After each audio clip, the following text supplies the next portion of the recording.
If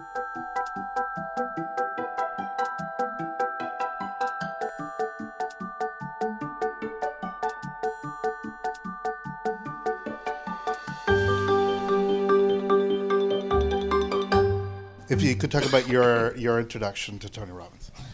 I met Tony socially in 2012. He was a fan of the Metallica film, so at a party we started talking about the Metallica film.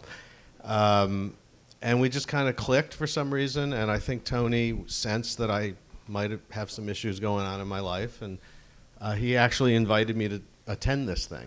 I'm a very cynical person, and I'm also a very busy person. The idea that I would take 6 days out of my life to do this, even today, boggles my mind. But he invited me to go out and do this. Now, I had heard of Tony only the most superficial things, the books, the DVDs. I didn't even know he did live seminars. But he invited me in 2012 to attend this thing. And somehow something about his invitation, normally I would never take that kind of time out of my life. So, and the year I did it, it was in Palm Springs, California. So for me to get on a plane, go to Palm Springs, California, and check this thing out, as I say, surprised me then, still surprises me.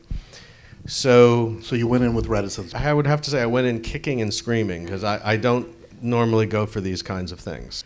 And the first break on day one, you see the music, the people, strangers hugging, pairing off with a partner to reveal your innermost feelings. On the first break, I ran for the exit doors, called my wife, Lauren, who's in the audience. Say hello, Lauren. And I said, I got to get the fuck out of here. This is not for me. And all of my red flags were going off. All of my uncomfortable feelings, all of my buttons were being pushed.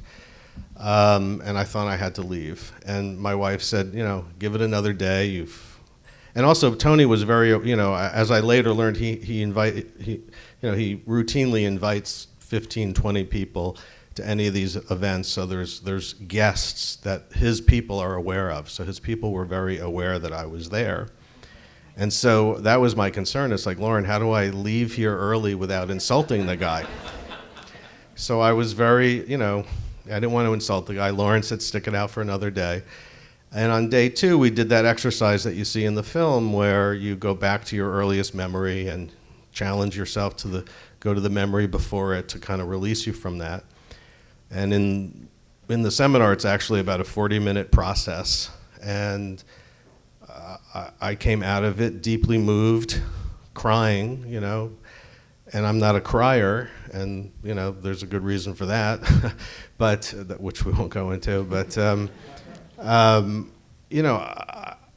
I can't remember the last time I felt that way. And even though there's a lot in that program that today I still am uncomfortable doing and was uncomfortable then, that was the moment where I said, there's something here. If something can make me feel this way, I'm going to stick it out. So I actually stuck it out for the 6 days and found it to be an amazingly transformational experience. As a filmmaker, what fascinated me, and that's when I reached out to Tony afterwards and I said, I'd love to make a film about this. The thing that I was fascinated by was that in that room, and people, I'm sure just watching it here, I've screened the film enough to know that some people are like flipped out about it and think it's,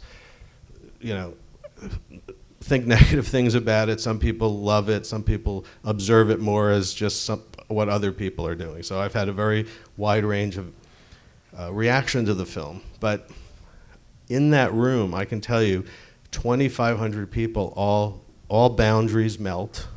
There is a spirit of positivity in that room that I have never experienced ever in my life.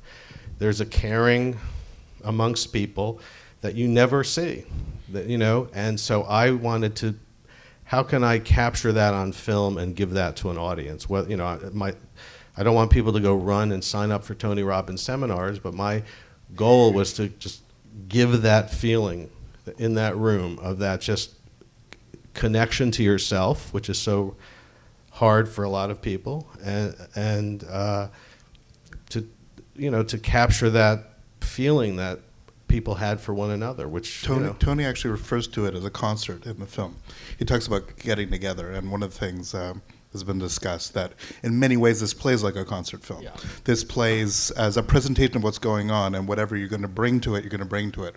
Whether you like the band or not, you can certainly appreciate that an event was captured, that the elements went through. So as a filmmaker, if you could talk about truncating this 6-day event into this 2-hour film where we can experience the core of what went on and how that ties to your other work.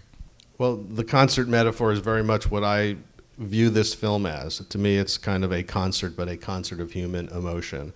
And I think what is not so apparent, because the filmmaking shouldn't be obvious to people, but it was very difficult to take a 72-hour event and lots of behind-the-scenes material and try to condense it down. And really what I wanted to do was capture what it's like to be in that room. And anyone who's been to one of those seminars have told me, the feedback I've gotten is that it captures amazingly the spirit that's in that room and what that. Do we have anyone who's been here? I'm just curious. Okay, all right, cool. We were at that event. Oh, really? Oh, good. All right, cool. So You guys can write on the poster quote. There we go. so I just wanted to capture what it's like to be in that room and what that event is like. And some people have been turned off by it, and some people have been really intrigued by it, and that's really. But your films at their best are exactly that. They give space to the audience to actually allow them to have that reaction. Yeah. And I think that it's possible with this film to simply see it as, for lack of a better word, a commercial for Tony Robbins' shtick. But I think if some of our viewers are slightly more sensitive to the fact that, like, whatever you think of Tony Robbins, we are witnessing in the same way when we watch Woodstock or when we watch The Last Waltz, we are seeing an event, and you are capturing. As a documentarian, an event, and you can judge the event however you'd like, but it is fascinating that you captured it.